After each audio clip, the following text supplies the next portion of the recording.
So today we're talking about, can I, as a Christian, date and even possibly marry a non-Christian? That's a good question. Can I, as a Christian, marry a Muslim, a Hindu, an atheist, a Buddhist, an agnostic, a former believer who used to love God and know God and all that, now they're really not sure what they believe in anymore? That is a good question. There's somebody in the Bible who had a very similar dilemma. His name is Isaac. See, his dad, Abraham, couldn't just say, hey son, time for you to get married, find another believer just like us. Yeah, Dad, only problem is there are no other believers on planet Earth like us.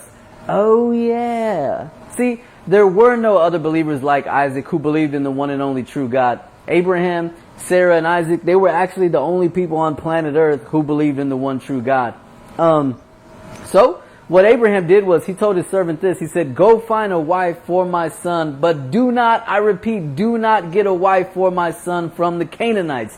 Interesting thing there. So what the servant has to do is the servant has to go out and find a wife for his son. And what he does is he can't find another Christian like his son. So what he does is he finds a woman who shares the same characteristics as the Christ that they believe in, with the understanding that one day this lady, or actually as soon as they get married, because she shares the same characteristics as the Christ that they believe in, she will have no problem committing her life to this very same Christ, in whom she happens to share a lot of the same characteristics.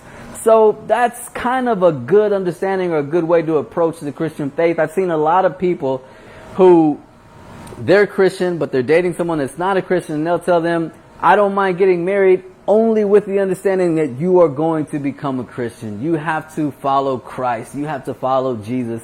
I don't see any problem with that. I know a lot of married people who wish that they had married somebody who is a Christian right now, because I've heard other people say it. The truth is, you are never going to be okay with your spouse not serving God. You may have a spouse or be dating someone that's not a Christian, and they're okay with you going to church, and they're okay with you being a Christian and all that. But you are never going to be okay with them not being a Christian. You see what I'm saying? So, at the end of the day, it's almost like you can't stress it enough. If I were you, if I was a Christian, I would encourage you, find somebody that shares the same faith in Jesus that you do. There's nothing greater than waking up every day with your spouse, knowing that they believe in God, they know God just like you do, and they're on the same mission and purpose as you.